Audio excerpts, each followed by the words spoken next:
start streaming. Scam likely. Nope. Decline. We're on. Okay.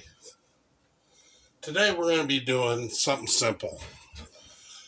This is going to be basically something you'll probably do during Thanksgiving, in between during Christmas, maybe a couple days before Christmas. We're just going to make burgers. I was checking to see if our video was on because it wasn't saying it was on. So maybe it's on. It's showing my board. It's showing a live stream. See if it'll show me a new live stream.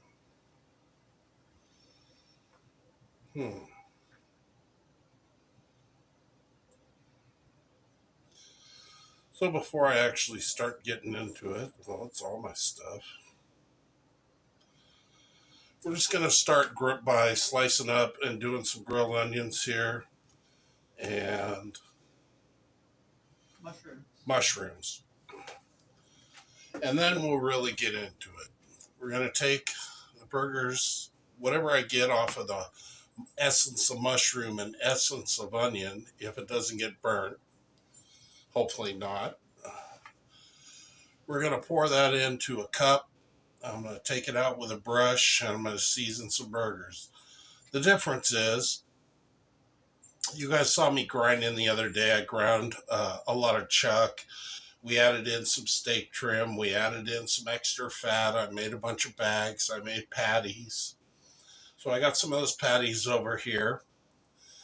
And then my girlfriend brought home some Meat District Shack patties. Now, what they say in the Meat District Shack patties, I'll try and see if you get it all the way down here. Probably some people have been doing some things with those. And they're saying they're using brisket and they're using chuck. It says it's Angus on the package. And it's Angus, which would be good beef. Now, the thing is, I want to find out, does my girlfriend like my meat better than Shaq's meat? I don't want to find out, waking up in the middle of the night and find out she's chewing on a piece of Shaq's meat while I'm laying up in the bed. So, we're going to get some of that juice. We're going to lubricate up both patties, shake a little something on them, and we're going to find out, is it Shaq's meat or is it my meat? Let's get the onion going. Can I say that the meats are going to go head to head? No, that's too much. Sorry. The meatheads.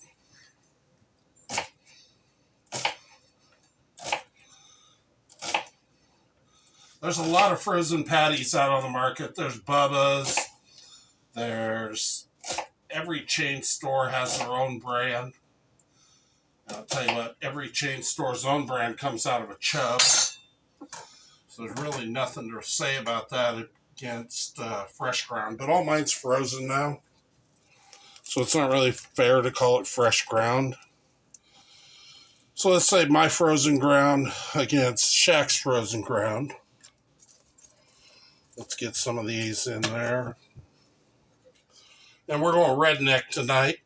I'm going shirtless with just an apron. So Shaq Daddy's meat against my meat. I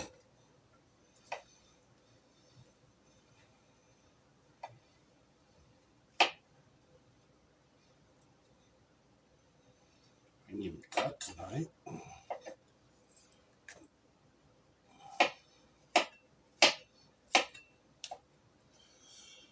And I met Shaq a long time ago from a friend of mine who knew him personally. He's got his hands up investing in a part of everything, which is actually really good to see. Be good for his family. He's a pretty generous person with the community.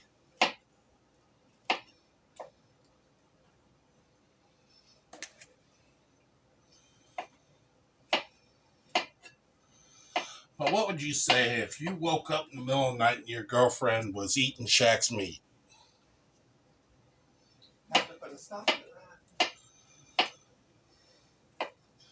That raises some definite questions.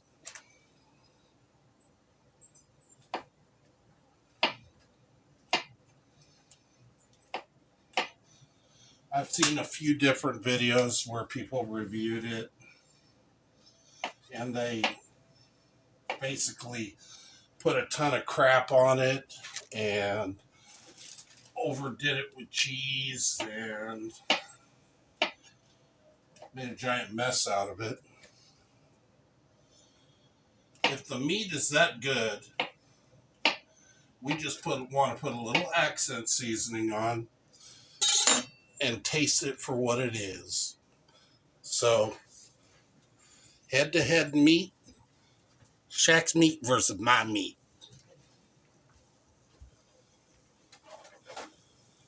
The Z-Grills is heating up. We have bourbon smoke in there. So we'll get that rolling. I'm going to get that up to temperature. I'm going to have to add some pellets. Getting a little low.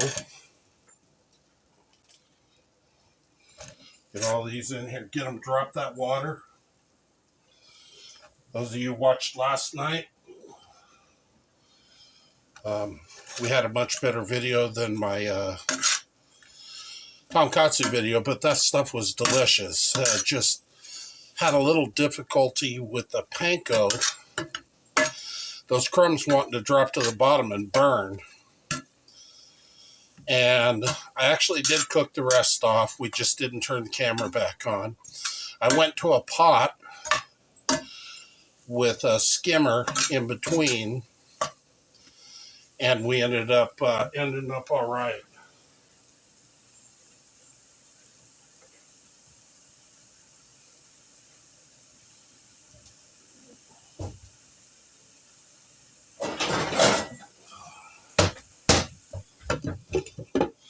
I don't really have a lid for my cast iron, but that'll work.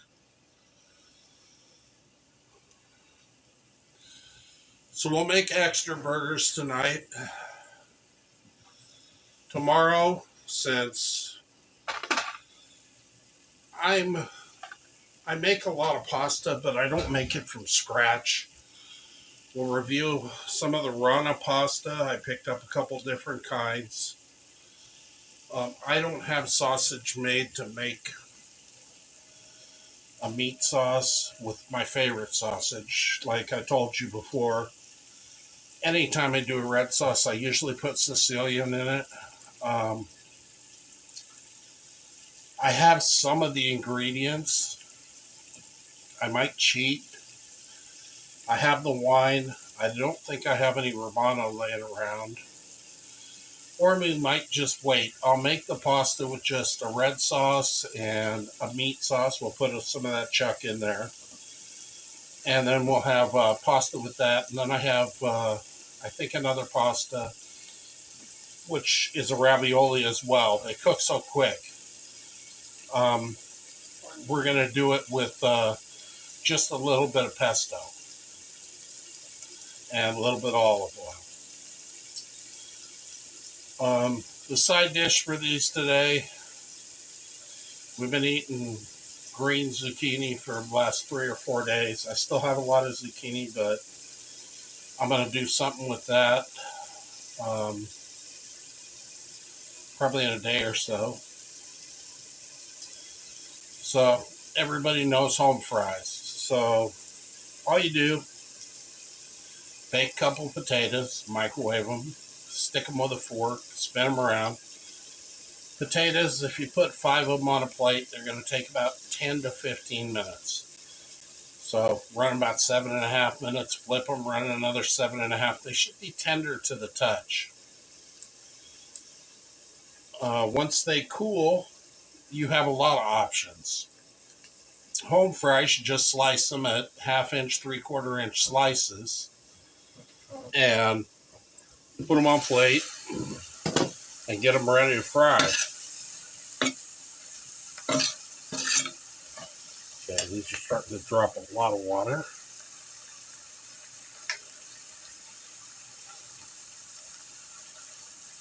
We'll shake Santa Maria across the top. You can see it's really wet. Those mushrooms just came in there and dropped all that water. You want to cook all that water away. Let them dry out. Usually I do a Maui onion. I think this is just a regular old brown onion. A good way to stop your crying, if you're doing onion, put your onion in the refrigerator for about 20 minutes or put it in the freezer for about 10. And then, after the amount of time, put it on the board, cut your onion.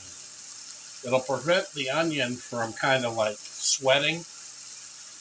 And once the onion begins to sweat, you begin to cry. So you can get all your cutting done before you start whining and screaming and wailing and crying because your eyes are burning. And you don't have to worry about that. So you don't want to be chopping with your eyes all watery. You want to be able to see your fingers and your work.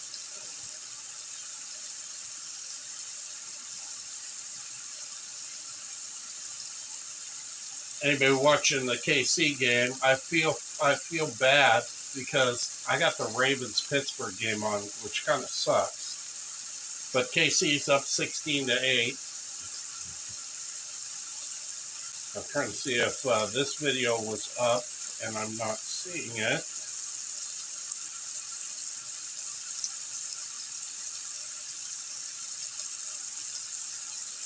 Yep, and I am a Harvard football fan. Go Chiefs. Oh, but I am seeing it. It's running now on my camera. It's muted, but it's on there. I might as well like myself. Simulcasting. If nobody's going to like me, I got to like myself before anybody else.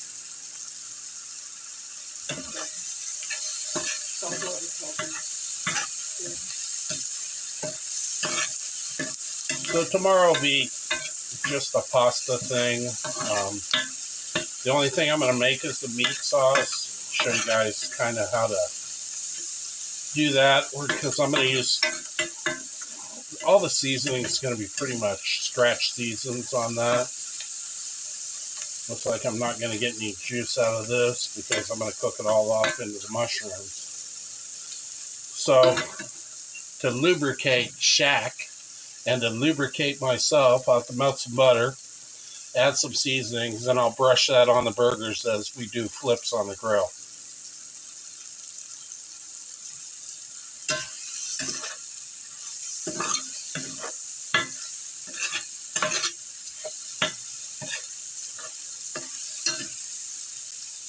I mean, I love burgers with grilled onions.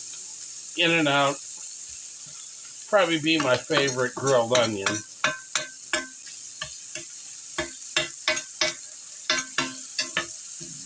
No, not too many places have grilled mushrooms.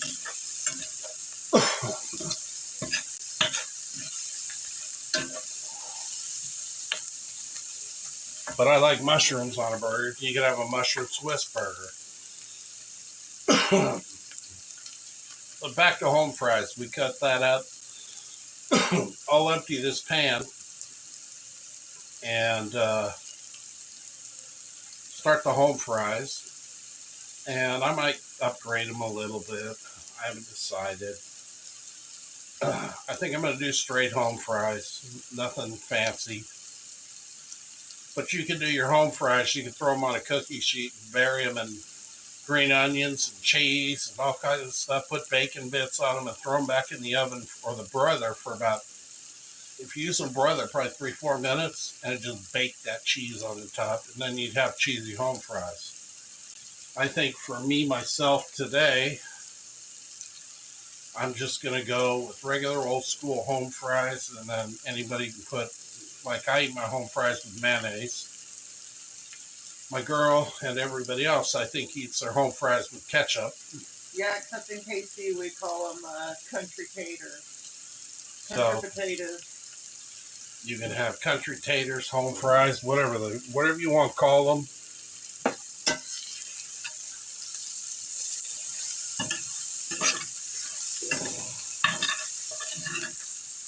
is about where I want them. I usually like them a little more cooked, but Looking nice and golden.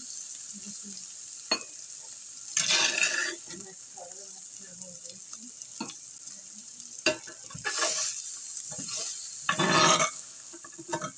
it's like half the house likes grilled onions. Everybody loves grilled mushrooms. That's another story.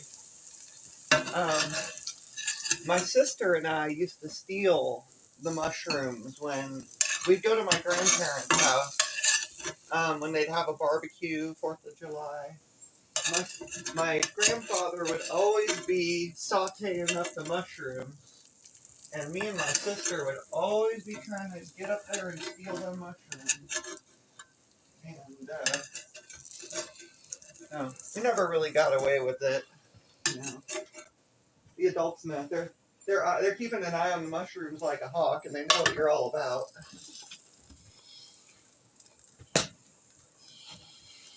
So,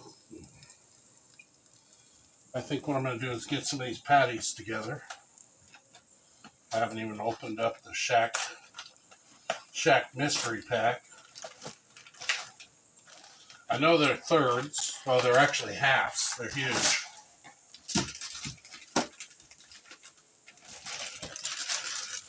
They look like they got a little roasted freezer burn on top, because they're not really a Kryvac sealed package, which if Shaq had such good meat and it was important to them, they should have packed them right. But as we know, we talked about it before, Kryvac's pretty expensive, so that's probably why they didn't do it. But the burgers are already expensive. So there's our grilled onions and grilled mushrooms. Well, sauteed onions, sauteed mushrooms. We're going to use this pan for doing the home fries. I'll fire that up when I get back in. You'll probably move with me. That's the Shaq patty. Put one up. Looks a little freezer burn off the sides. It's just in a plastic bag. The Shaq patty looks a little freezer burn to me. A little, at least on the top. It's in a regular plastic bag. They're half pounders. We've been kicking it in our freezer for about 3 weeks. Yeah, it was about 3 weeks in the freezer, and whatever it was in their freezer. They're saying 3 to 5 minutes aside, 22 to 26 minutes. All right, I'm going to turn that grill up as hot as I can get it. Now, the highest I've gotten the Z grills up, I got it up to 460. You can make a pizza. Yeah, 460 is pretty damn hot. That's margarita pizza. That's usually way out of a smoker's range, but that's pretty damn hot. So what I'm going to do, it'll probably take me about 20 minutes to get that hot. I got it on smoke right now. So I'm going to go outside. I'm going to turn that heat up. I'm going to fill my pellets, and we'll see how hot we can get it, and we'll get these burgers on. You want to go in? Not yet. Okay. Let me get the temp going. All right, intermission for 2 seconds. Although it's showing an error.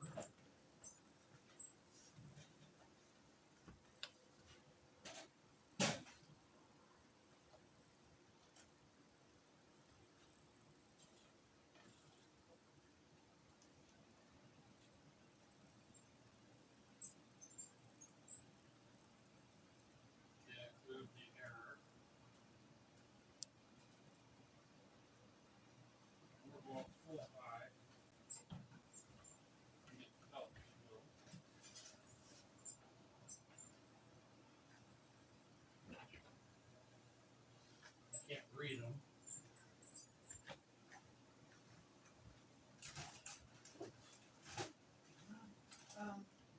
This is competition in the middle. Charcoal. Pecan. I want dirt. So this is.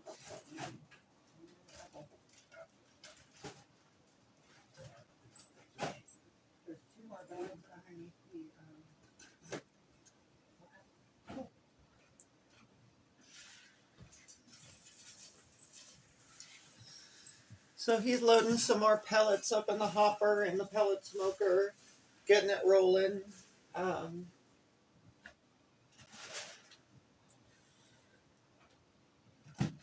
I purchased his birthday present a couple days ago. It's going to get here late, but when it does, we're going to have a live unboxing.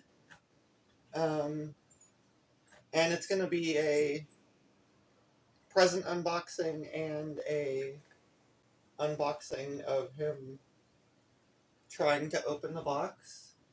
Because I'm thinking of just taking the UPS box and just like completely wrapping the entire thing in duct tape. No, I'm kidding. I wouldn't do that.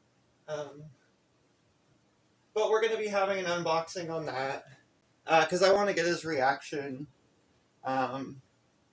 Obviously, it's cooking related and it's channel related. I'm not going to say anything other than that. I don't want to spoil the surprise.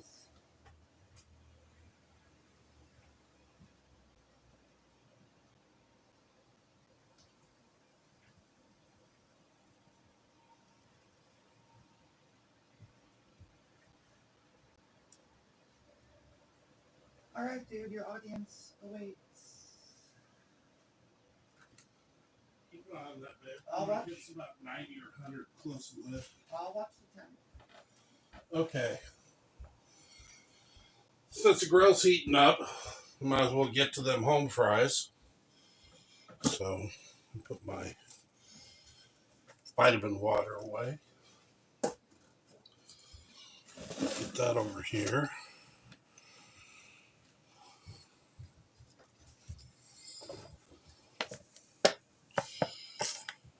Regular old vegetable oil. Get enough in there so stuff doesn't stick to the bottom.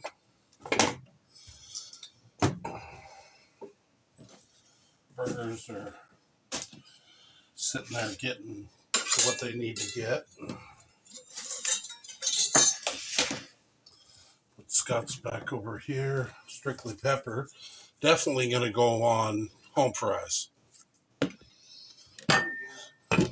Because it's close to a Lowry seasoning salt without too much salty. It's more on the pepper side. But it's got a really good seasoned salt flavor to it without being too salty. I turn this away. Pull up a chair. Might as well. And you'll see as I start slicing. See how smooth that is? One nice big thick home fry. It just touched 90. Smoke started rolling. Okay. I have closed the lid. I cleared the air. Okay. I will watch it. Yep, it just hits 90 again. It's going up. When the grill hits 100, we're going to close the lid. The reason to leave the lid open is it is a wood pellet. So it needs that oxygen to get going, to start a good burn. And we got it on full high. Full high, well, they say the hottest they've ever gotten it is up to 400 plus. I was kicking 460 that one time, and I kept feeding it pellets. It was hot. I mean, it was 50 degrees outside, and I was sweating next to the grill. I wasn't really smoking. I was cooking stuff like steaks, really hot, really fast. Maybe 15, 20 minutes. It took a long time for the heat up, but you'll see some guys do a cast iron sear because they want to get a crust on their meat. That's all good and fine, but if you can hit 460 degrees, you don't need a cast iron plate to get a sear. You just wipe a little butter and season the bottom of your steak, and when it hits that grill, it'll seal all on its own. The temperature difference will push all the juices from the searing surface to the middle of the meat. And as soon as you hear or see, if you're watching your meat, you're checking it, you'll see blood bubbles start to come to the top. That's a perfect time to flip. And once you flip it, you get another hard sear because that one side of the meat hasn't really touched the grill. It's nowhere near the temperature that you had down on the other one. You're going to get a really good hard sear. Then the juices from that side of the meat are going to run over to the other side. Well, they can't go anywhere because you already sealed it. So the roast, you'll notice that a lot. Tri-tips are easier where you notice it. When you do a hard sear on both sides. It'll blow up like a balloon. And then, since you're on a grill like this, I'd drop if I was on a smoker and I was running that hot, I'd bring that sucker way down, 3 1/4. And since it is indirect heat, you're going to roast it at that time. Tri-tips typically we'd say 450 for 25, 350 for 30, and take it off the grill and let it rest. That's if you start at room temperature. This is getting a little feisty. Let's get some of these in here.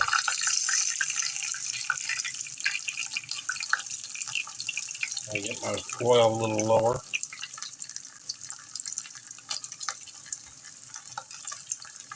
Or medium heat on your oil on this. It'd be the same thing if you were cooking it over a campfire. You just roll up your taters in a piece of foil and cook them on the coals.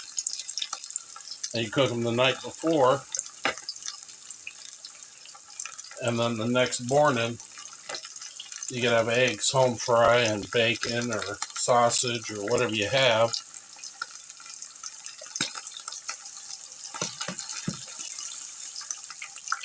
I aired it again, but I cleared it again, and reset it, and did a feed, and now we're at 135, 140, 145. I think I'm having, I got to replace the control panel on my grill. I had one of my ports go out. Of course, we've been testing this thing harder than most people. Like we said, most people smoke at like 260. We've been really putting this through its paces. You said you had it up to 460. Yeah, I had it up to 460. I was pushing its limits. Last time I got a grill up that hot, it was like a camp chef or something, and it had a metal label on the front. It heated it so hot, it took the welding off the metal label, and the metal label came off and fell at my feet. I mean, it was ridiculous. I was doing a barrel smoker indirect, and I did some extra flake mesquite charcoal in the barrel. So it not only came out of the barrel and ran the smoker's length, but there was some actually in the grill to get real high temp. I wanted 500 or above. And the temperature actually got, no joke, it got the thing listed at 800 degrees, and I had it pinned at 800 degrees, and things started to melt and fall off the grill. So, I don't know, I might have had that thing to 1,000 degrees. It was so hot, it was screaming. I'd open the door, it almost singed my hair. At that time, I had hair. I don't have hair anymore. So let me get, I need paper towels. Well, let me get paper towels while you guys watch that. Tell me when it's time to turn it.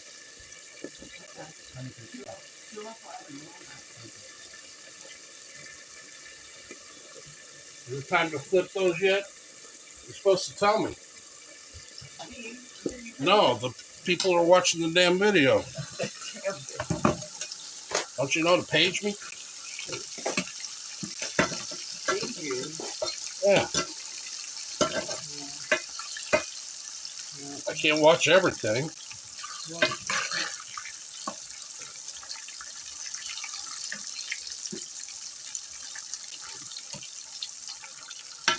Give me one of the plates out and pull a bunch off here so I can drain these when I get them off.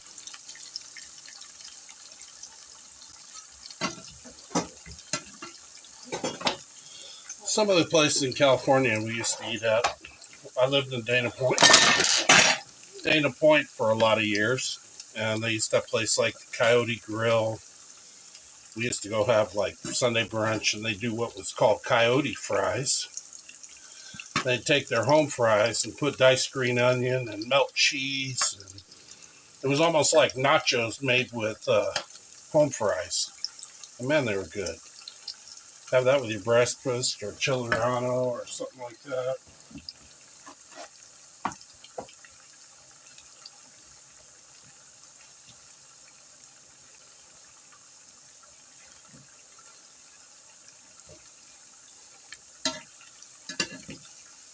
There's a lot of good restaurants.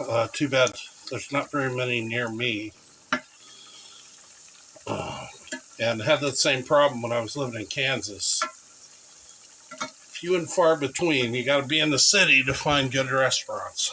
And so if you can't get in a restaurant what you can't make better at home, there ain't no need in going to a restaurant. I mean, it's nice to go out and stuff and chill with friends and something, but if every time you order something you really wanted and it's mediocre, that kind of sucks. And you can go home, you can spend half the money and make the whole meal for you and your friends. That's way better. So why don't you bring them over to the house, kick back at the table, open up the doors, turn on the music, and just start fixing. And they'll probably come in the kitchen and help you. Say, what are you fixing? Have a glass of wine, have a couple of beers. Thinking of having a beer. I'm going to probably do one when I get outside. I think they drank all my favorite. I'm a dark beer person. So all these people up here in Oregon like IPAs. I'm not really an IPA fan. German Pilsners are good. Heffies are good. That's good summer beer. Widner makes a couple good beers. Around here, everybody's IPA crazy. They love their hops and their beer. Hops give me a headache. Deschutes Black Beer Porter, delicious. They do a non-alcoholic as well. And I'll tell you the truth, it tastes damn near the same as the alcoholic version. It is so good. In fact, I ride road bikes. I also ride mountain. And I'm having a new one built. I crashed in 1995. I was nearly killed. Spent 6 months in intensive care, 9 months in the hospital. Knocked out my teeth, cut through my lip, had 13 surgeries, 164 sutures in my chest and neck, 35 in my right leg, both 2 knee surgeries. I have a rod in my neck now. They want to put a rod in my back, but I'm not doing no back surgery. I'm not going to have that downtime for 3 years, 1 to 3 years. I'm going to be 57 on Saturday. If I got to grin and bear it, I'll grin and bear it. So, I'm having a new bike made just the same. I love to ride. So, Craig likes beer, but he doesn't drink anymore. Or at least not alcoholic beer. He's had like St. Pauli's NA or O'Doul's or something like that, but they really don't have the flavor. So he was asking me about a dark non-alcoholic, and I said I knew one. That's up here. It's actually up in Bend, Oregon. And we go to the brewery when we get up that way, and we sit in to do a tasting of not just the non-alcoholic, but the limited edition beers. It's worthwhile if you haven't been there and you're in Oregon and you get up to Bend. Go to that brewery, sit in, have a few drinks, and try some of the limited edition, like the double bourbon barrel cured stuff. some of the Russian Imperial stouts. I think they had one. I think it was Obtuse is my favorite port out of Justin's winery in North Cal. But I think they had one with a similar name. I have some of the bottles laying around. But just since you're going to enjoy this great food and you're having, sit back and enjoy a great drink with your great food. I mean, you work all day, you bust your ass, it's hard. You come home, you want to relax. To me, this is relaxing. Even when I used to work, I'd come home and cook, or I'd cut fish or something. To me, that's relaxing. I'm putting a little strictly pepper on there. My home fries, give them a little extra flavor. I like the strictly pepper because it's a combination of multiple kinds of pepper. And that's what it is. It's just strictly pepper. It does no salt, no MSG. None of my seasonings have MSG or additives or fillers or any of that other crap. It's just the natural herbs, typically sea salt and herbs, and that's it. All of them have a silica, which is a decaking agent. Like I explained to you guys before, when we're in the wetter climates, most of your spices want a cake. So there's something you can do for that. Take your little dehumidifier bags out of your vitamins and put them in your seasoning so they don't get all caked up. The guy that you order bike parts from, South Salem Cycle Works in Salem, Oregon. Does he know that you like... No, but... Is that a trick-or-treat or a birthday? Maybe. This was at the bottom of his box of his new bike parts. Yeah, I've since most of my parts are vintage off my bike, I'm rebuilding. My bike had full durace in 1995 when I crashed. I didn't have enough money to rebuild it. The bike I crashed on was over $15,000. And with me being in and out of the hospital and physical therapy and having to learn to walk again, having to learn to talk again, because traumatic brain injury, I crushed my helmet, had 2 black eyes, and a bruised ring around my head. Good thing I was wearing a helmet. I never really rode without one, so we did that stupid stuff when we were kids, riding BMX and stuff like that. That's when we didn't have helmets. When I was riding a road bike, I always had my helmet. So, been in a lot of near crashes. I used to work at a shop in Mission Viejo, California, called La Paz Cyclery. I think it was 25801 Marguerite Parkway, something. Such a long time ago, I couldn't remember, but it was Marguerite Parkway in La Paz. And that was Salem Cyclery. He's on eBay and he sells vintage cycling parts. A really good guy, really easy to work with. Packaged things extremely well. You can get him online. I mean, if you're looking for old school mountain or road parts, he's got stuff, lots of stuff. I think he was originally a shop and then closed and got out of the business and had a lot of inventory. And, you know, it's a hard thing. You can't just dump inventory. And I'm even having a hard time getting rid of the parts I have. I have 5 mountain bikes in the other room. I'm going to buy another one probably by the first of the month. I'd buy it now if I had the cash. I just don't because everything's tied up in bills. And then I'm trying to buy a camera I want to upgrade our camera for doing video and stills, but the camera I want, somebody got to it before I did.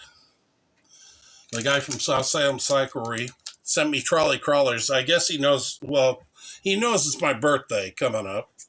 So we got, and I love sours. Anything sours, I go through sour gummy worms like are going out of style.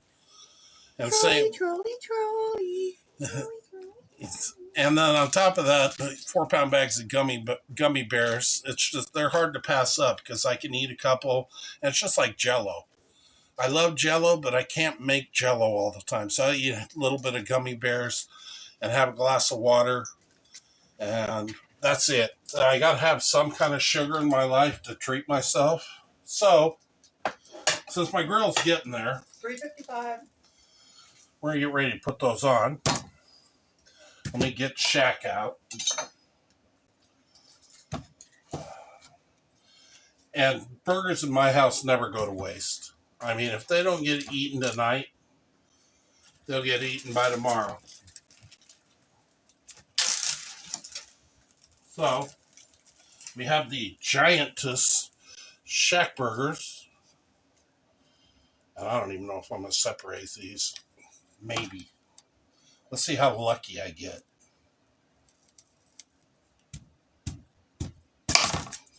There we go. Take a little paper off. Because I've already started to defrost. I wanted to put them on frozen. I did put wax fold in between them. Mine are only thirds. So, Shaq, you got about 1/8 of a pound on me. These are only thirds. They're probably going to shrink to about quarters, but they're thirds before going on. His are halves. They're going to shrink to thirds. We're both running about the same fat content. We're going to straight season the top. I'm going to go basic Santa Maria, just accent seasoning.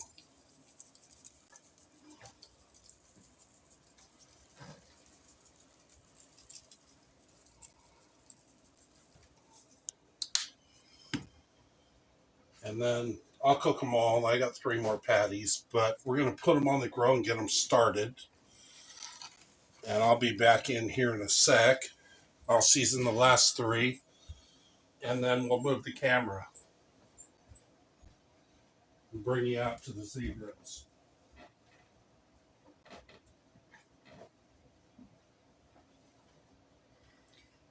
In the meantime, I'll tell a story. One of my camp stories. I was out at summer camp one year, and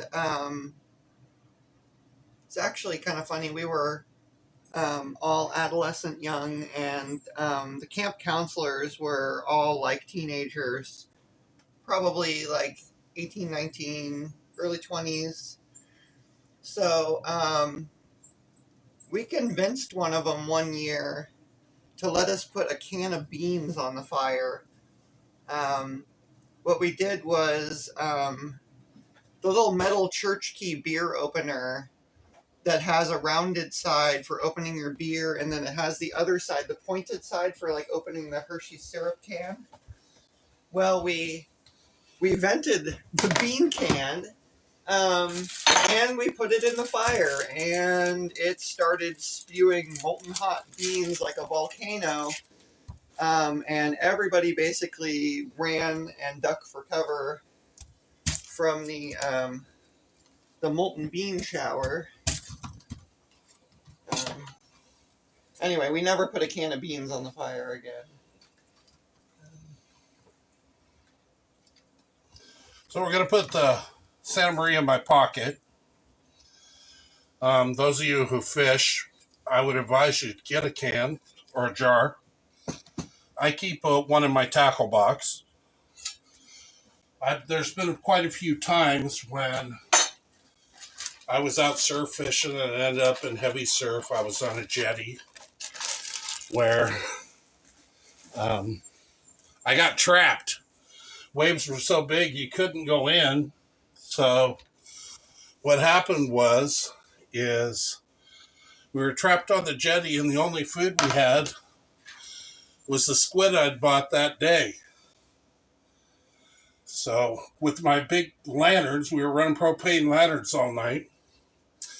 And the lid of that lantern is like as hot as hell. So I'd seasoned up some of the tubes of squid in Santa Maria, and we ate that most of the night and cuddled into the rocks. And then by morning, when the waves settled down, we walked off the jetty and went home. So Essie's going to move cam. I'm surprised I didn't even run the light. And we're going to go out to the grill. And the shack patties are so big, they look like giant hamburger buns.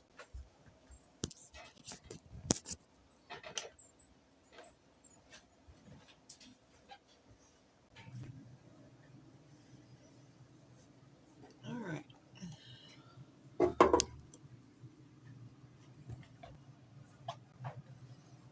Here we go.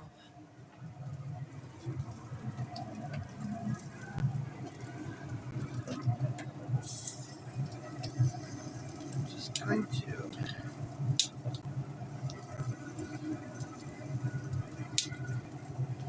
doing some adjustment of the tripod legs here. You can open that up in a sec. They're going down. We're going to close them up and let them. They're solid frozen, so they're going to take a bit of time. So as the grill climbs, we're 325 and rolling. Rolling, rolling, rolling. Keep those doggies rolling. Keep those doggies rolling. Right. So while that keeps going, hopefully we'll get up temp pretty quick. I'm hoping to hit at least 400 right now. I have a combination of bourbon and competition in there for pellets. I know for a fact if I was using oak or mesquite, it would easily roll to 460. Mesquite burns so extremely hot.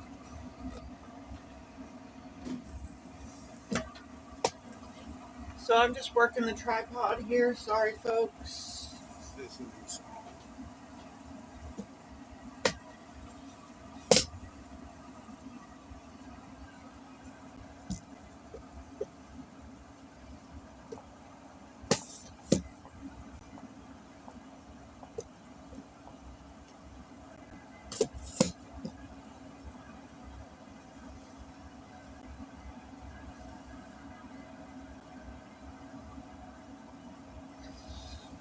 You can see our other wood chip smoker, cabinet smoker behind it, the Smoky Hollow.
Okay, we are set up outside.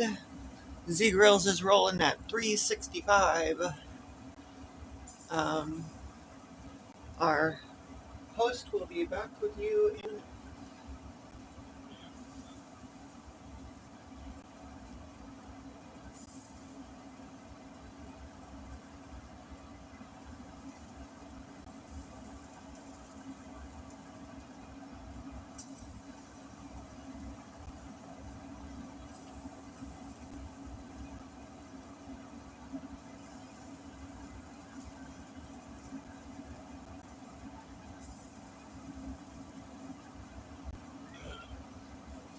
All right, as I was asking myself a few questions, since I talk a lot, um, close my Tigger gate. You can see good smoke rolling off that grill right now. It's cold out. Even my breath has smoke, so it's probably dropping around 50. That'll affect the grill a little bit because it's so cold, maybe 40. We've had a lot of rain. I'm going to switch sides. You can see my back. Move my dog bowl. Even though we don't have dogs. So you won't see me on cam, but you can hear me. Now, we got Halloween coming up, and I know you guys all, we used to always love Halloween when we were kids, and you have little monsters that you have to feed before you go out and take them on their candy run. You want me to do some Halloween stuff. I could do Halloween Munster eyeballs with meatloaf and a black olive and a red pimento, and then I cover them in a Bechamel white cheese sauce. So you got these white eyeballs with little red eyes. You do a pile of those and make little meatball sandwiches. Or you can do it with a red sauce as well, and then just shake mozzarella all over the top, and then you'd have red and white with these little eyeballs. We could do meatloaf out of feet with bones sticking out. I saw that recently. It was pretty clever. I know how to do a bunch of different styles of spooky and Halloween type garnishes. We could do smoked bones, actually marrow bones, and you dig the marrow out of the center. It's like salted fat, which is absolutely delicious. Not really good for you cholesterol wise, but man, are they delicious. And you spread those on like a Melba toast. We could do baby back ribs and form the thing of a skeleton on sheets. And you could brush it with barbecue sauce or something. Or you could make it look like a bone pile. We can do chicken fingers, drumsticks, um, all kinds of different things. You just got to tell me if you got something going that you want to try something or you want to see something, and maybe I'll do that. My birthday's tomorrow. Well, the day after. Today's Thursday, so my birthday's Saturday. And finances are a little tighter than I expected, so I won't be doing a whole brisket. What I will be doing instead is 2 half pork butts after I clean them up. And we're going to do carnitas off one because I've been really looking forward to some big, meaty, giant carnitas burritos with either nice smoked pinto beans or black beans, which I'll cook on I got a cast iron Dutch oven. I'll bring that out to the grill and cook my beans with jalapenos and onions like you do with ranch beans on the smoker. And then make just monster burritos. Make an inside house pico de gallo and have some fun with that. Then with the other side, I'm going to do just basic pulled pork. Both of them are going to get something different. When you do carnitas, typically the part that you miss is you can do it on the smoker or the grill or in the pot or whatever you want. And pot's too hard to control. But what you don't get is that crispy fat. So what we're going to have to do is pull it off the grill, then bring it inside the house and run that oven, maybe even the broiler, because I just want to singe all that top fat and get that top fat crisp. Now, when I do my carnitas, it really doesn't matter to me at home. If you can do it on a smoker, it's nice. If you can't, I'll teach you how to do it in the oven, or you can do it in a pot. I prefer to do it in the oven. And then I'll give you the recipe. What? 400. Okay. Then I'll give you the recipe of how to mix them up in a bowl. And what you typically do with carnitas is once the carnitas are shredded, you fry them, and then you throw them in tacos. Well, I fry them with some flavor, like cilantro, onion, and a little bit of seasoning, and then a little couple squeezes of lemon, fry them and all that. Then I throw them in tacos or burritos, and my carnitas are untouched. And we can do this with beef to make carne asada. We can do it with pork to make carnitas. And if we want to do shredded chicken tacos, I can do those as well. I'll show you how to do those during the holidays. Something quick and easy. You can feed everybody in the house and still stay on track for your holiday dinner. We're getting good smoke. 400. So now I have to get out of this chair, have a drink of water. Good thing to do is always drink water, especially when you're working around all the heat. And we're going to flip these.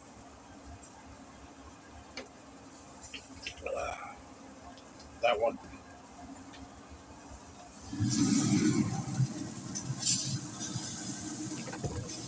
Oh, I'm behind the camera. That's your audience. You just bumped into your audience. What the hell? This is one of my favorite spatulas. Both of my beer opener. I don't drink much, but every now and then a good ice cold beer. Good to have with a burger.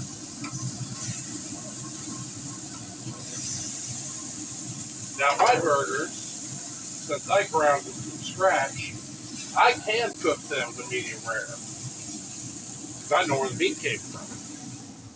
Shack burgers, I probably wouldn't do that. Even though they're telling me that's what's in it. I wasn't there. I didn't process it.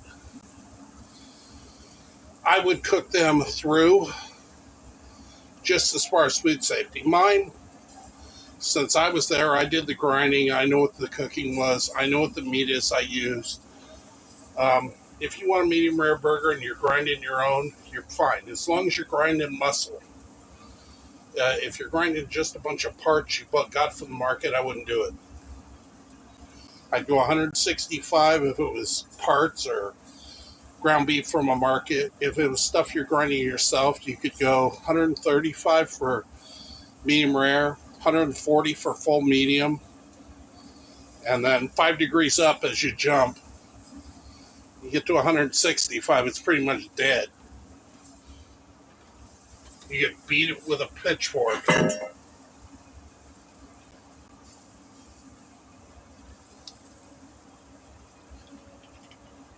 So we were at 400, and when we opened it to flip, it dropped down to 355. We're back at 375. It brings the heat back to where it was fairly fast. We're running it high, so we're really pushing. I mean, one of these times I'll load this thing up with mesquite and maybe do some tri-tips because they're going to be fast. If I get them up that hot, like I said, 450 for 25, 350 for 30 at room temperature for meat for cooking tri-tips. Take them off, let them rest, and you should be dead on medium rare all day long. That's on roughly about a 2-pound tri-tip. If you get 2.5 pounders, you might extend that out 5 to 7 minutes on the lower cooking time. But I'll probably use a probe. but that'll put you really close. So if you're doing other dishes, you know that you're looking at 55 minutes total on the grill, roughly, for a whole set of tri-tip. If you're doing like 7 or 8 of them, you could be doing your other prep for dishes or sauces or something else while that's rolling. And then you come up, you do your 25 minutes, bam, slam that thing back down. Tri-tips, you always want to start fat side up. You want to melt that fat and have it roll down on the tri-tip, especially when they're in direct heat. And then you can do a flip on them, and that fat will get a char on that hot grill for the finish. It'll be very thin. Typically, this is on a trim tri-tip. If they're untrimmed, you're going to want to take the fat down to about 1/8 of an inch, and then that's straight cooking time. If we want to do that, I'll do that. I'm trying to get some buffalo tri-tips. We might take a field trip. You guys take a field trip with me. I'm going to go out to a buffalo ranch. We're going to do a walkthrough. We'll do some processing. We'll do some breaking. They'll explain a little bit how they're raised. I've been to quite a few different styles of ranches, but most people haven't. So maybe we can take you out and go to a bunch of places and let you show you how they're raised. They probably won't do humane kills and all that because that's pretty closed door stuff. But they are humanely killed and processed and refrigerated and blast freezer and get them to you at your door where they're real fresh and great, good product. So I'd like to do some of that. I know some of my people that are on here, some of them only cook for 1 or 2 people. Some of them cook for giant groups.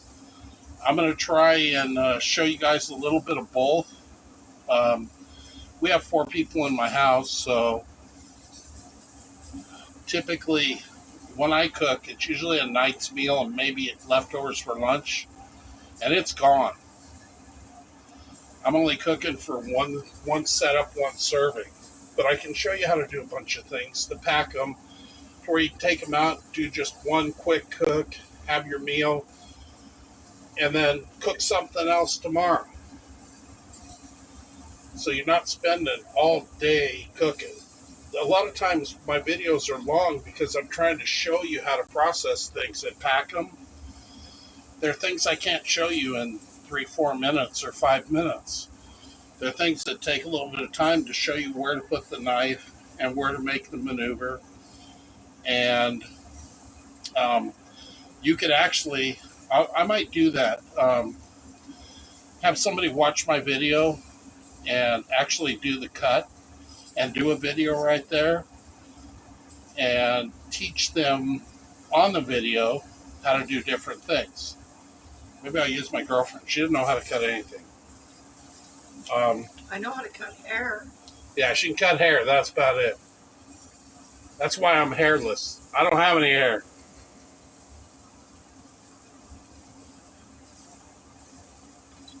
But, these are also longer because when we're live streaming, we're trying to catch people, get them to jump onto the live stream. We're also doing our subscriber drive. It wouldn't make sense to do a live stream that's 5 or 10 minutes. So we're giving you the full format video here. Plus it's live, it's interesting, you never know what might happen. Typically when I'm cooking, anything can happen. I could trip over a cord and fall down the stairs. So you're getting the unedited version, which is, always interesting. Still trying to find out. I know Shaq's meat ain't better than my meat. We're gonna find If I out. catch my girlfriend eating Shaq's meat in the middle of the night, there's going to be something going on. I'm grabbing the shotgun. Tell Shaq's meat, you got to go. You got to go. Get off my porch. Okay. I'm gonna go before I start making black Angus.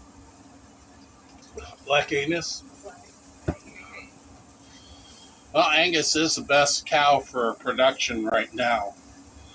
when I was at the plants, we used to get we used to do a lot of processing for Texas A&M when I was in Kansas.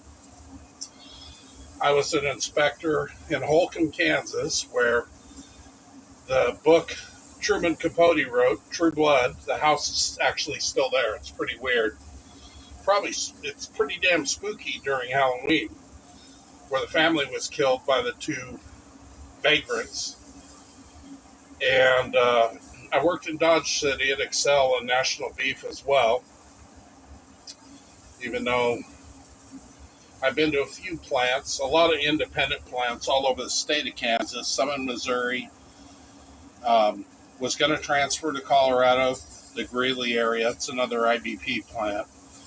IBP and Tyson are the same. I don't like the way they run their plants. I don't like the way they run their chicken plants. I would buy Foster's over Tyson anytime, any day. Zaki was great. They just couldn't stand up to Foster's in the bigger chicken markets. There's a few others out there now. And as far as turkeys, there's so much to learn about turkeys, even though it's just one time a year. There's no way that all the turkey plants can kill all those turkeys and put them in a container without freezing them. Come on. All your fresh turkeys are flash frozen. What about Rock Island? Huh? Rock Island. Don't know them. I know Diesel, Shelton's, Foster's, used to be Zaki, Butterball. Now you know what Butterball is. Butterball is a turkey back in the day. They used to inject it with Wesson oil. That's why it was so juicy. But the thing is with Butterball, if they're injecting it with oil, so you have this huge turkey, and by the time you get done cooking it, it's like dropped like 4 pounds because all that juice, water, butter, moisture that they injected that bird with has come out in the bottom of the pan. So you got all this stuff in the bottom of the pan, and the turkey you had that was huge is not so huge anymore. So yeah, they do actually do that. They inject some birds. A lot of the frozen birds they do with sodium phosphate, and that's so when they're in the freezing process, they don't lose their water because freezers dehydrate meat. That's one of the things freezers do. That's why we get freezer burn. So they put the sodium phosphate in there, and that prevents them when we defrost them. Not all the blood comes out with water and everything else. It actually retains more moisture in the meat. Fresh birds don't have that opportunity. So what they do with fresh birds, when you get pallets and stuff, they send them to the blast freezer, and the blast freezer is about 30 below. You don't want to be in there when it's cooling off. It's ridiculous cold. It'll freeze you stiff. So you put it in the blast freezer, they blast it. It drops the temperature of the birds down real low. Then they put it in a cooler. Most of our coolers run about 38 degrees. Your refrigerators, with people going in and out of them all the time, even if you're running it at 38 degrees, they never stay it because every time you open the door, the temperature goes up and has to drop back down. So we're running ours 35, 38 degrees. Well, once they come out of a blast chiller, they move them to a refrigerator that runs about 2 to 4 degrees.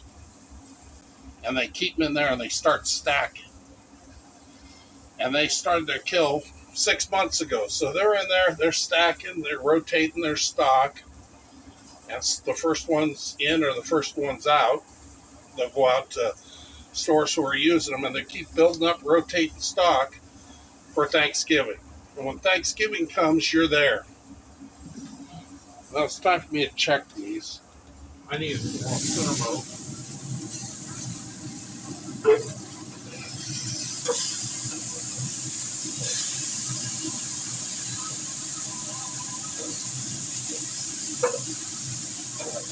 See.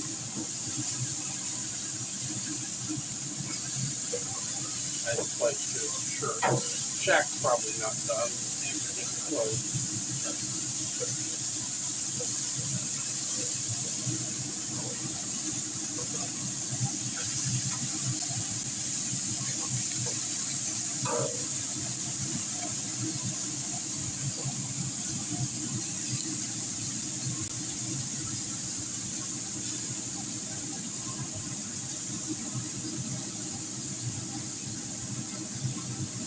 Okay, he's done.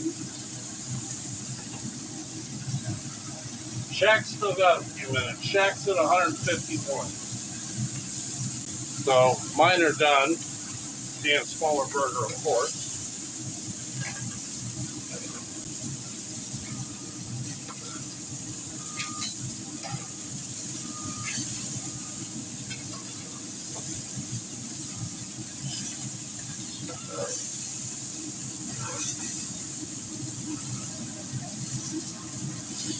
And we'll let Shaq go for about 3-4 more minutes.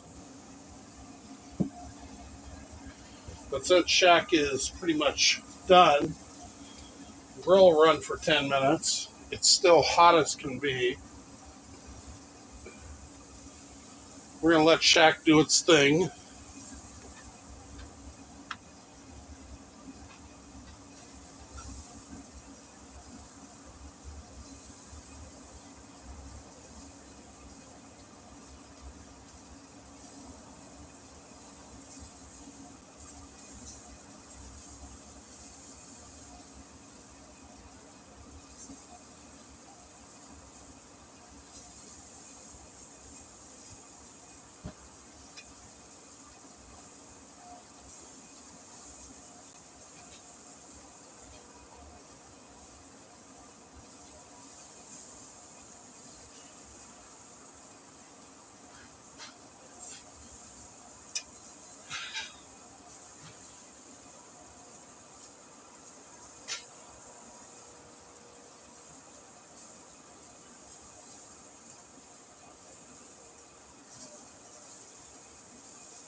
Mine are done. Okay, so this is your grandma's platter for your version. Okay. All right, we got grandma's china platter here.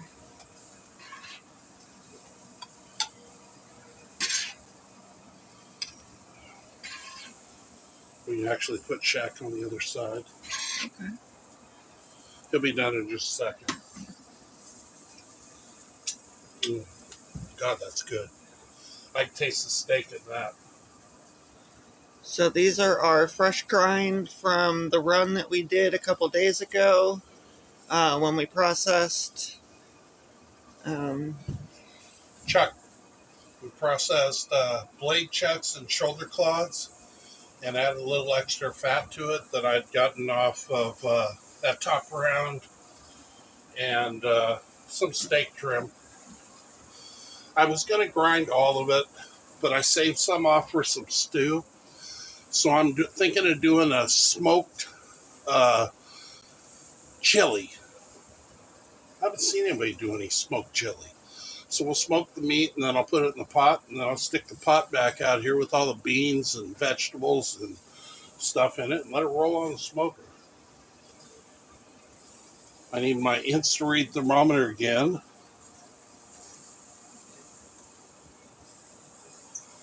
Now with Z-Grills, when you shut the grill off, it'll run for about 10 more minutes, and the reason it runs for 10 more minutes is the worm is pushing, and when I say worm, the worm is like a worm gear.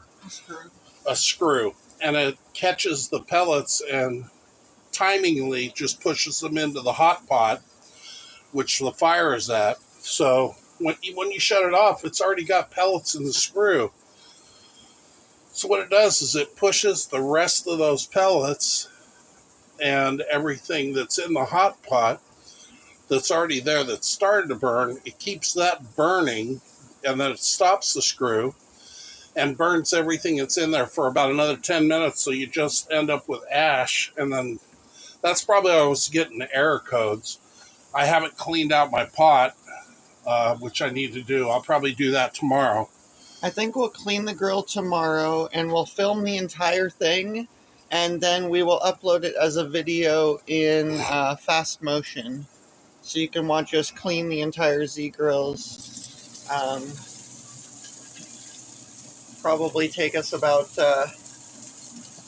maybe an hour and 20, and you'll see it in like 12 minutes.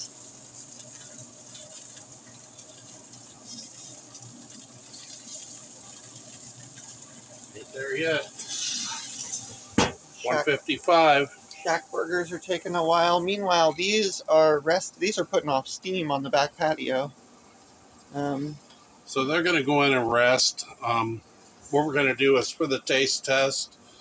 I'm actually, for the taste test itself, just the burger itself, I'm going to melt some cheese on the ones we're going to have for the house. I'm going to set the broiler up and do that for just burgers. But for the taste test, I'm just going to cut each piece of meat, and we're going to taste the meat individually itself. And I'll tell you, if Shack Burger is worth buying, I'll tell you it's worth buying. If it tastes good, I'll tell you it tastes good. If it doesn't, I'll tell you it doesn't. I've been eating meat for as long as I could stand up. I've worked with it for over 30 years. I've done all kinds of different grinds, from 3%, probably even 1% if we were doing poultry, all the way up to 35 to 50%. I'll tell you what the mouthfeel tastes like. Does it taste greasy on my tongue? Does it taste tender, like the meat's tender? Is there texture to it? When I eat, one of the things that I like to enjoy it. Fast food, you don't really enjoy it. You just smash it in your face and get kind of full and then go back to work or whatever. You don't sit there and really enjoy your food. If you're cooking at home, you're using good product and stuff, and you've spent the time to cook it, you want to really enjoy it. So when you sit down, you relax and everything, let's enjoy it. If you're going to spend that time and that money, you want to enjoy what you're going to have. If it's not something that's enjoyable, then why do it? Just cooking something to fill everybody up? Okay, you can just buy a bunch of junk frozen burgers and feed the kids that, and they don't know the difference between good and not good. But the adults, they've had more time out there, so they've eaten, yeah, this meat's good, this meat's okay. They have one of the burgers that you do, and the meat's great. You'll hear about it for years. Remember when you fixed that burger? Oh, man, it was out of control. There's some variances we can do to mine. Since it's a fresh grind, I can do whatever I want. Onions, I could add blue cheese, I could do cheddar bacon burgers, I could do whatever. Cook all the bacon, mix it with the cheddar cheese, make smash burgers, do balls, whatever. But I'm going to cook it to the way I want it. So I know his stuff's not ready yet. It was only 155. It's going to have to run a little bit more. The grill's off. Yeah, well, the grill's going to go back on.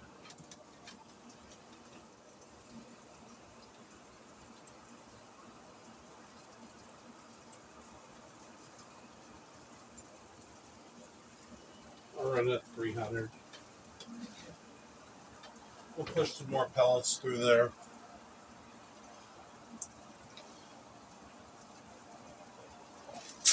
Check my pellet bin. I just filled it up.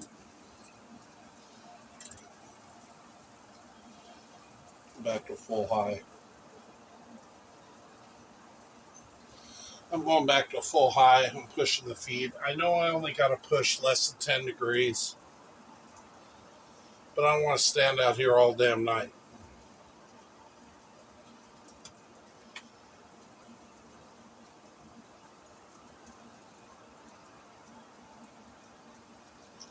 We're at 290. Well, it'll be back up at 350 in no time. And then when it hits 350, I'll check it. Until then, I'm going to sit in my chair and enjoy the cold weather. And to everybody who's joined us recently, thank you. We were stuck at 13, now we're stuck at 15.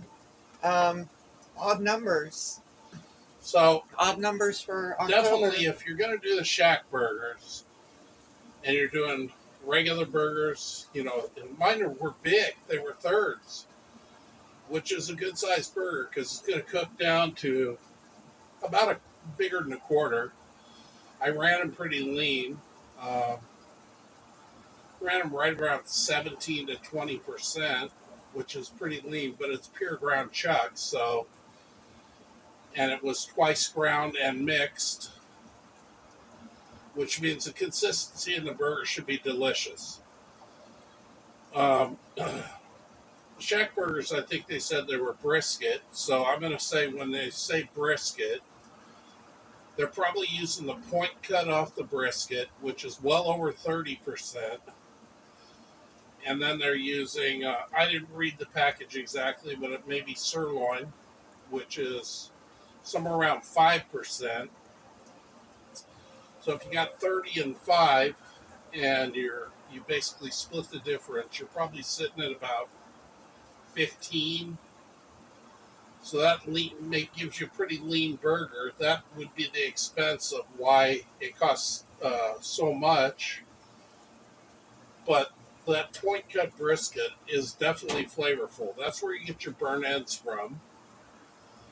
I couldn't see them using a flat cut of the brisket. It's too expensive to use for burger, and it's too lean.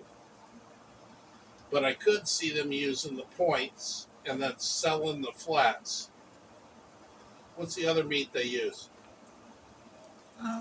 It's brisket on one side, and it says it on the back.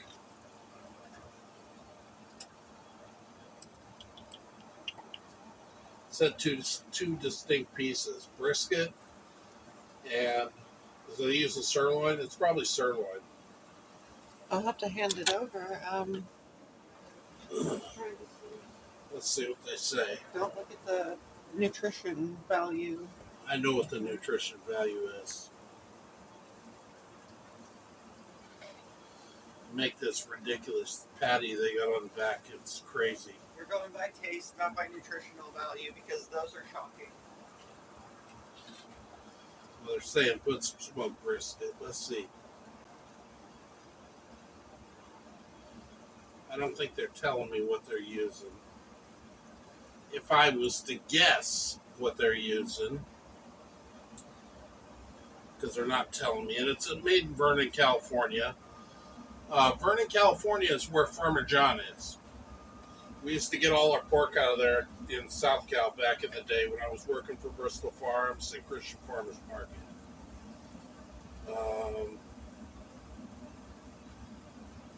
It is inspected, well, of course, because it goes across state lines, so it is USDA inspected. You can trace it back to where it was made. It should have a USDA stamp. It says it's Angus ground beef, but it doesn't tell you what part of the Angus it was ground from. And it doesn't tell you how lean it was. When I looked at it, it looks like 22 to 25. It was pretty spotty with white spots. When you get into ground beef, that means my beef's actually leaner. And it's saying turn the patties every 3 to 5 minutes, 22 to 26 minutes, with a minimum internal temperature of 160. No. Just say no. 3 to 5 minutes. You got to turn the burger every 3 to 5 minutes? No. If be like standing at the grill like a robot forever. Yeah, you're not going to do that. You're going to sear the burger on each side. We're rolling an indirect heat smoker, and we're not rolling it on Right. direct heat. So maybe if you're rolling it on your briquettes, flip it every. Even if I was rolling on the briquettes, I would create indirect volcano. I would start them, get my coals hot, and then run an outer ring, and I'd cook over the center where it was indirect. Because all that fat dripping down just causes a giant grill fire, and it's a pain in the butt. Which is kind of why I want you guys to subscribe. I really can't wait till I get up to my 500. And I think I was talking with Andrew at Zegros. We might give away a small one, somebody's patio or backyard at 500. And Scott's, I'd like to give away a couple tackle box packs, some marinades, stuff like that. I know I got Oregon Hunters coming on, and try and get some of the Oregon fishing guys on here as well. I'll also have links to scouts who lead out hunts for elk, for deer, for steelhead, and salmon, where you'll be able to get a discount rate off my channel if you want to come up and fish some of that. So it kind of gives you a whole bunch of different things to do that are tied to my channel, and you can really have fun and do things. We want you to be outdoors and enjoy yourself, but we also want you to enjoy your food and the people you're around and have a good time.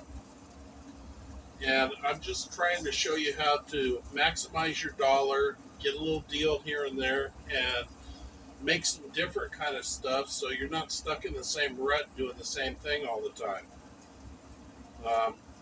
We'll do a test on Shaquille burgers now. And then whatever's left of the grill's probably hot. Keep the animals warm at night.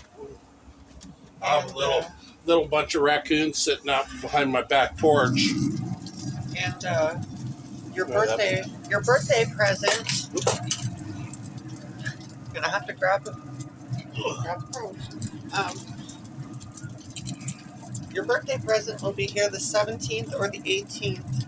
We're gonna do the unboxing as a live stream also. And then if we can hit 100 subscribers here, tell your friends, everybody, if we can hit 100 subscribers here by, like, hopefully Thanksgiving, Christmas here, I will buy another one of the things that I bought him for his birthday, and that'll be our grand prize. But we got to hit 100 before the end of the year here. I'd really like to do it by Thanksgiving so we could ship stuff out and people could get it for the holiday season, whatever you celebrate, if you celebrate. Yeah, whenever we hit 100, stuff's going to be rolling. So I'd like to be able to give you some stuff to play with for the holidays. That would be very cool. Whether you celebrate Christmas or Hanukkah or Kwanzaa or, whatever. We want to, the spirit of the holiday is giving, and we want to give some stuff away. So, hit that stuff button.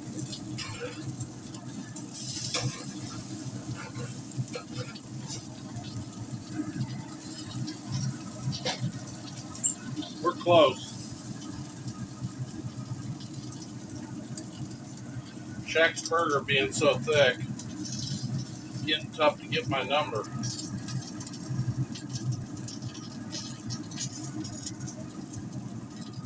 But I think Shaq's about there. We're hitting 166. Grill is going to full off. It'll go into a shutdown cycle. She's going to bring me out a plate. Figure out how to shut off my little probe. We put my probe in my pocket. This is actually a seafood. When I used to work seafood, we'd have blue aprons. And when you work meat, you'd have red aprons. Since I work both, I got both aprons. I used to cut seafood commercially. Actually was a wildlife biologist, worked seafood commercially, and now I am a retired USDA inspector, the ex-meat cutter, that's on a channel trying to show you how to do it. You want to just spin the camera and do our finish right here on top of our new old stock freezer? Oh, we could. Yeah. I don't have a knife. I'll bring you a knife. I'll bring the taters. I'll bring everything out.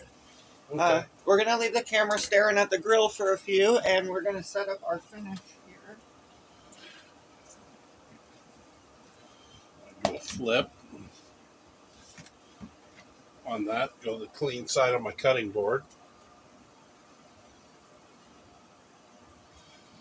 We're just out on the back porch 2 days before the lunar eclipse, which happens on my birthday. But I think we're going to be cloud socked in. So if you guys want to post some lunar eclipse pictures with some different stuff, you guys out on your grill, that's cool too. My channel is more lax. I'm not going to ban you. If you want to post a picture of you guys out kicking it, cooking a shack burger, cool. I think it's fun. I want you guys to have fun.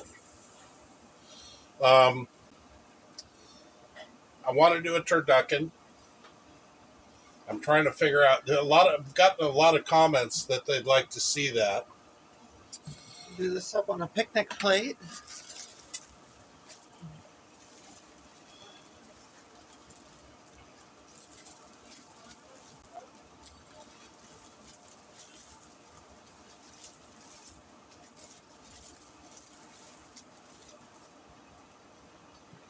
I haven't done the finish on these.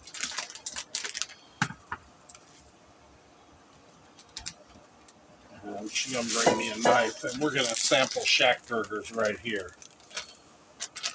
I'm going to use my fingers because I'm primitive, and that's what I do. So those are the burgers. Mine are thirds, his are halves.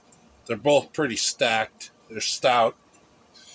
We do cheddar cheese on those, so they're not really done. Whoop. Am I always backwards? Yep. Eeny, meeny, miny, mo.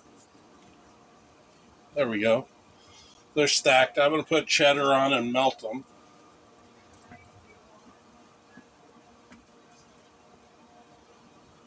And of course, big old monster stack of home fries. Just a regular blade, babes. And we're going to do is, that's going to be dinner right there. What we're going to do is, we're going to test the meat on Shack Burger. We're going to test the meat on my meat.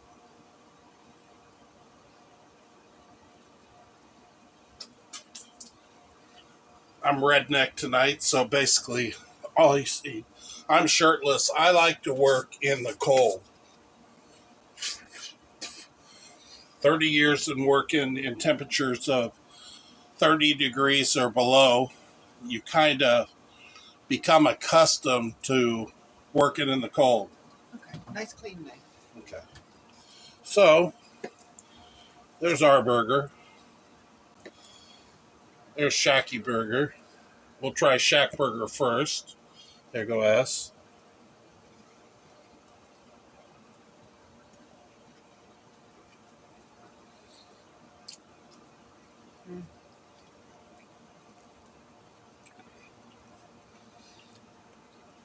Tastes like it's been ground about 5 to 6 times.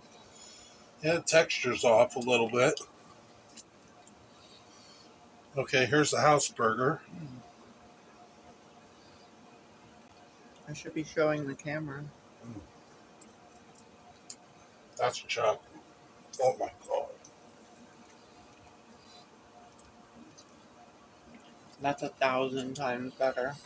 I'll tell you what, fresh ground chuck beats the Shack Burger as far as pure, just straight out of the box flavor. Shack Burger might be ground Angus, but and my burger might be Angus as well. I didn't really look. I didn't care. I just wanted the particular meat I wanted. They don't really grocery store market tell you what it is. Is it Holstein? Holstein's regular. It could be Angus. It could be Hartford. It could be whatever.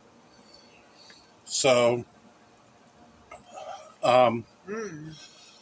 but mine is pure ground chuck. And nothing beats pure ground chuck for a burger.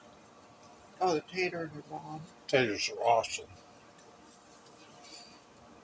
So we're going to go in the house. I'm going to finish up these burgers. Since I didn't melt cheese on them on the grill, I'm just going to put them on cookie sheets, sprinkle some shredded cheese, and hit them with a broiler so it melts.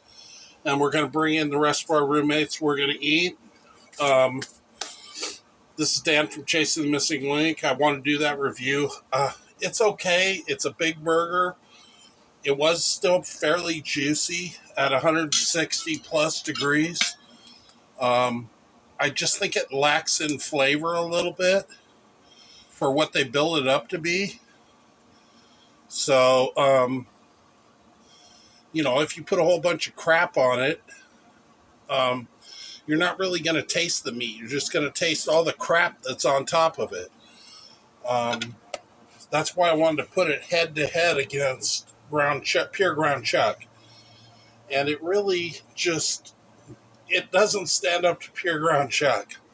I'm eating these two so I can touch them. So we got the Shack burger on the bottom, and we got the fresh grind on the top. And you can really tell the difference between the texture. Shack burger tastes good, yeah. Don't look at the nutritional value when you eat it. And it has the texture of being ground 5 or 6 times. It is definitely not the same as a fresh grind burger. Which means when they were at the plant, and they do these in like 400, 500 pound hoppers, all that ground mixed meat just goes in there. They're really not particular on what part it comes from. I'm very particular on what part I use. And they'll run a first grind, then it goes into another hopper, and it gets mixed. Well, you saw me hand mix mine. Even when I was mixing it in a store, I was mixing it for a limited amount of time. And I was real careful not to overmix it. If you overmix it, the ground beef typically will get foamy. The meat didn't come out looking foamy. It looked like it was undermixed. I think it was overground. They might have ground it more times than mixed it less, because there were quite a few spots of white fat. It just didn't have the right texture. You bite into something, you want a really good mouthfeel, chew-to texture. And I undercooked those. I cooked them right on 160, which they recommend, even though the current guidelines are 165 on ground beef.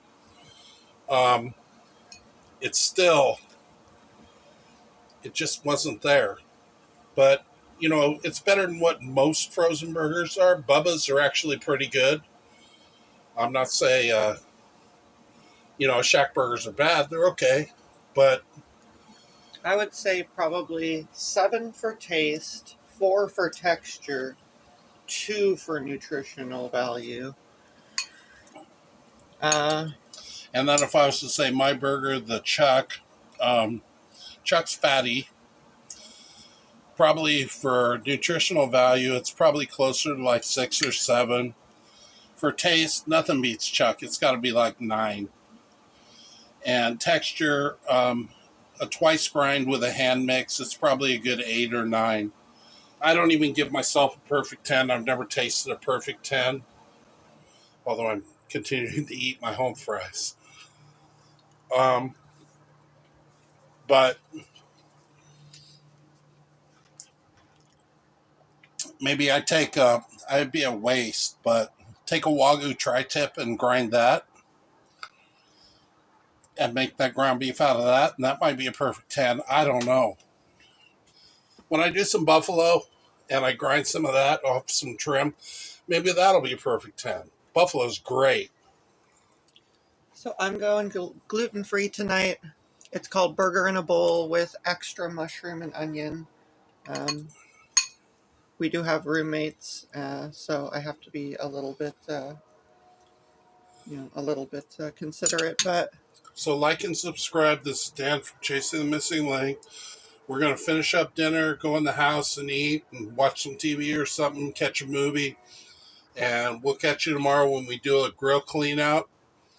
And then we'll reset up, excuse me, on my birthday on Saturday. That's probably going to be an all-day live stream because I'm going to run those two pork shoulders on the smoker. I got to clean my grill so everything works properly.